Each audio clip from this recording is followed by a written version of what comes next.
প্রিয় ছাত্রছাত্রীরা, আজকে আমি তোমাদেরকে এই ভিডিওর মাধ্যমে ক্লাস 9 এর ভূগোলের যে সমস্ত প্রশ্নগুলো দেওয়া হয়েছে সেকেন্ড সামেটিভের জন্য অর্থাৎ দ্বিতীয় পর্যায়ের মূল্যায়নের জন্য রায়মার্টিন প্রশ্নচিত্র 2025 সালের স্কুল নম্বর 14 পেজ নম্বর 481, সেখানে যে প্রশ্নগুলো আছে 14 নম্বর স্কুলে বিভাগ ক, খ এবং গ এর এই তিনটি বিভাগের প্রশ্ন অর্থাৎ এমসিকিউ এবং এসওএস এর প্রশ্ন 1 নম্বর এবং 2 নম্বর প্রশ্নের যে প্রশ্নগুলো আছে সমস্ত প্রশ্নের উত্তর আমরা আলোচনা করবো আজকে এই ভিডিওর মাধ্যমে। তোমরা ভিডিওটা শুরু থেকে শেষ অবধি অবশ্যই দেখবে। আর চ্যানেলে যদি তোমরা নতুন হয়ে থাকো অবশ্যই তোমরা চ্যানেলটাকে সাবস্ক্রাইব করে রাখবে পরবর্তী স্কুলগুলোর প্রশ্ন উত্তর পাওয়ার জন্য। এবং এর আগে যে স্কুলগুলো ছিল সেগুলোর প্রশ্ন উত্তর আমরা আলোচনা করে দিয়েছি, তোমরা প্লেলিস্ট থেকে সেই প্রশ্ন উত্তরগুলো পেয়ে যাবে। অবশ্যই তোমরা সেই প্রশ্ন উত্তরগুলো সেখান থেকে দেখে নিও। এবং আজকে আমরা আলোচনা করবো এই 14 নম্বর স্কুলের প্রশ্ন উত্তরগুলো।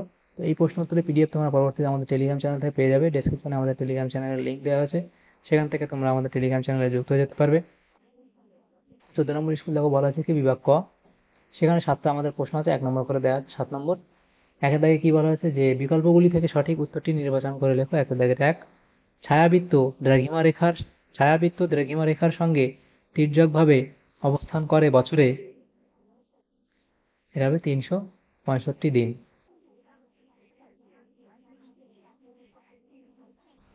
এরপরে 2 এর দাগে বলা আছে কলকাতার অক্ষাংশ 22°34' পূর্ব। এরপরে প্রদত্ত কোন জোড়াটি পরস্পর সম্পর্কযুক্ত? গ্রস্ত উপত্যকা, গিরিজনী, আন্দোলন। এরপরে পৃথিবীর বৃহত্তম উঁচু মালভূমি, সেটা হবে অপশন বি অর্থাৎ তিব্বত মালভূমি। এরপরে স্ট্যালাকটাইট যে আবহবিকারের প্রভাবে সৃষ্টি হয় তা হলো, এটা হবে হাইড্রোলিসিস। এরপরে পশ্চিমবঙ্গের নবীনতম জেলা হলো পশ্চিম বর্ধমান।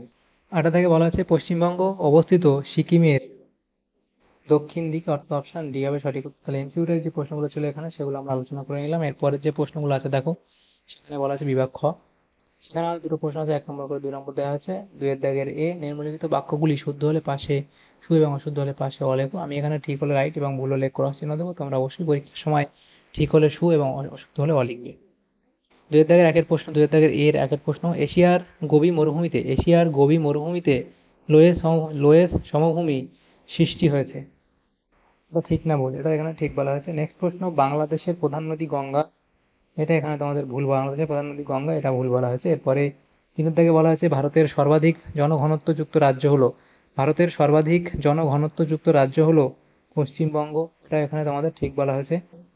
এরপরে বিয়ের দাগে বলা আছে কি উপযুক্ত শব্দ বসিয়ে শূন্যস্থান পূরণ করে যে কোনো দুইটি। বিয়ের দাগের 1, কোনো স্থানের সঙ্গে তার প্রতিপাদ স্থানের সময়ের পার্থক্য ড্যাশ মিনিট। তাহলে এখানে মিনিট বলা হয়েছে, তাহলে হবে কি 720 মিনিট।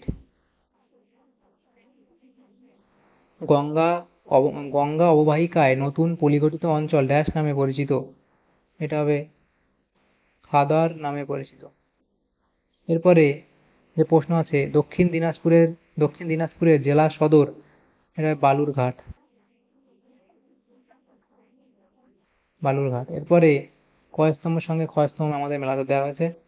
প্রথম বলা হচ্ছে বিষম সত্ত্ব শিলা, সেটা এখানে তোমাদের মিলবে।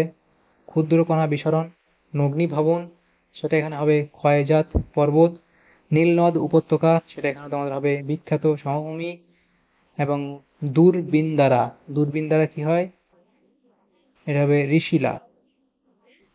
এরপরে যে প্রশ্নগুলো আছে দেখো, সেখানে আমাদের ডি এর থেকে বলা হয়েছে 2-1 কথায় উত্তর দাও যে কোনো দুইটি। প্রথম প্রশ্ন, 180° দ্রাঘিমার কোনো একটি স্থানে তুমি দাঁড়িয়ে আছো, সেই জায়গার প্রতিপাদ স্থানে দ্রাঘিমার মান কত হবে?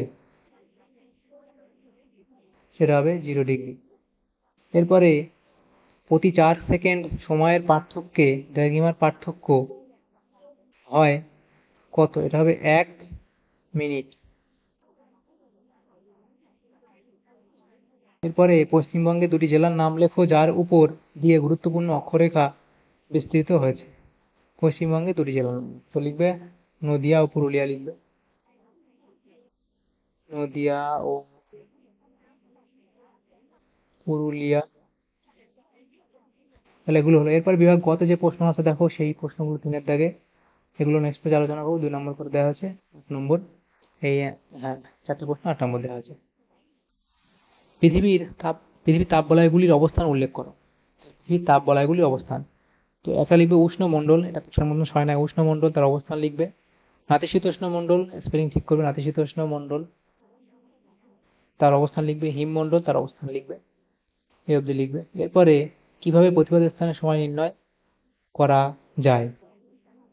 কোন স্থান ও তার প্রতিবাদ স্থানের দৈর্ঘ্যের পার্থক্য 180 ডিগ্রি হওয়ার সময়ের পার্থক্য কত হয় সেটা লিখবে। এরপরে সমস্থিতিক আলোড়ন কাকে বলে। সমস্থিতিক আলোড়ন কাকে বলে, তাহলে লিখবে কি, গ্রিক শব্দ আইসো অর্থাৎ সম, আইসো সমান সম, এবং স্ট্যাটিক অর্থাৎ স্থির, অর্থাৎ যে প্রক্রিয়ার মাধ্যমে ভূপৃষ্ঠে অবস্থিত বিভিন্ন উঁচু নিচু স্থান যেমন পর্বত, মালভূমি, সমভূমি প্রভৃতি পরস্পরের মধ্যে উচ্চতাগত সাম্য অবস্থা বজায় রাখার চেষ্টা করে তাকে সমস্থিতিক আলোড়ন বলে। অথবা দিয়ে প্রশ্ন ছিল মোনাডানা কি, লিখবে মোনাডানা পয়েন্ট করে লিখবে সমপ্রায় ভূমির মধ্যে অবস্থিত কঠিন শিলায় গঠিত অনুচ্চ পাহাড় বা টিলাগুলিকে, স্পেলিং ঠিক করবে, মোনাডনক, মোনাডনক বলে। মার্কিন যুক্তরাষ্ট্রের মাউন্ট, এরাও ঠিক করে মোনাডনক, এর নামানুসারে এর নামকরণ, স্পেলিং ঠিক করবে, মোনাডনক। উদাহরণ তোমরা দেবে। পরের প্রশ্ন যেটা আছে বলা হয়েছে দেখো, মৃত্তিকার গুণগত মান পুনরুদ্ধার করা সম্ভব এমন দুটি উপায়ের নাম, উপায় উল্লেখ করো, সেটা তোমরা এই উপায়গুলি এফ দিয়ে লিখবে। তিনটে দেওয়া আছে, দুটো লিখলে হবে। অপরদিকে প্রশ্ন ছিল তরাই ও ডুয়ার্স অঞ্চল বলতে কি বোঝো। তাহলে তরাই অঞ্চল লিখবে পশ্চিমবঙ্গের উত্তরের পার্বত্য অঞ্চলের পাদদেশে তিস্তা নদীর পশ্চিমে অবস্থিত স্যাঁতসেঁতে সমভূমি তরাই নামে পরিচিত। অর্থ লিখবে, অবস্থান তোমরা লিখবে। এরপরে ডুয়ার্স অঞ্চল, পার্বত্য অঞ্চলের পাদদেশে তিস্তা নদীর পূর্বে অবস্থিত সমতল ভূমি ডুয়ার্স নামে পরিচিত। অর্থ লিখবে, ডুয়ার্সের অর্থ ও অবস্থান লিখবে, উৎপত্তি লিখবে। পরের প্রশ্ন দেখো দেওয়া আছে কি, 4 দাগে, পশ্চিমবঙ্গের পার্বত্য অঞ্চলের ও রাঢ় অঞ্চলের মাটি কিরূপ প্রকৃতি। তাহলে এখানে লিখবে পশ্চিমবঙ্গের পার্বত্য অঞ্চলের কি মৃত্তিকা তার বৈশিষ্ট্য লিখবে, এবং রাঢ় অঞ্চলের মাটি সেটা লিখবে কি, এভাবে রোড সমভূমি অঞ্চলের মৃত্তিকা লাল বর্ণের ল্যাটেরাইট জাতীয়, তবে পূর্ব দিকে নদী উপত্যকায় পলি মাটি দেখা যায়। এখানে লোহিত বা ল্যাটেরাইট মৃত্তিকার উর্বরা শক্তি ও জলধারণ ক্ষমতা কম। এই অঞ্চলের পশ্চিম দিকে মালভূমি অঞ্চলের সীমান্তে মৃত্তিকা ক্ষয়ের ফলে খোয়াই ভূমিরূপ সৃষ্টি হয়েছে। অথবা দিয়ে প্রশ্ন ছিল কি, পশ্চিমবঙ্গের মালভূমি অঞ্চলের নদ নদীর উদাহরণ সহ দুটি বৈশিষ্ট্য উল্লেখ করো। তাহলে নদ নদীর বৈশিষ্ট্য এখানে তোমরা লিখবে, এই পয়েন্টগুলো এখানে করে দেওয়া হয়েছে, দেখো এই পয়েন্টগুলো তোমরা করবে। তাহলে দেখো আমাদের এখানে যে প্রশ্নগুলো ছিল, আমাদের ক্লাস 9-এর ভূগোলের যে প্রশ্নগুলো ছিল, আমার ভূগোলের যে, এটা কত নম্বর স্কুল ছিল, এটা 14 নম্বর স্কুল। এই 14 নম্বর স্কুলের যে প্রশ্নগুলো ছিল, আমরা বিভাগ ক, খ এবং গ এর এই তিনটে বিভাগের সমস্ত প্রশ্নের উত্তর আমরা আলোচনা করে দিলাম আজকে এই ভিডিওর মাধ্যমে। তোমরা ভিডিওটা যারা দেখেছো অবশ্যই তোমাদের যদি কোনো উপকার এসে থাকে ভিডিওটা, অবশ্যই এটা লাইক করবে আর বেশি বেশি করে বন্ধুদের সাথে শেয়ার করবে। এবং পরবর্তী যে স্কুলগুলো আছে সেগুলোর প্রশ্নোত্তর পাওয়ার জন্য অবশ্যই তোমরা আমাদের চ্যানেলটাকে সাবস্ক্রাইব করে রাখবে। Thank you, thanks for watching.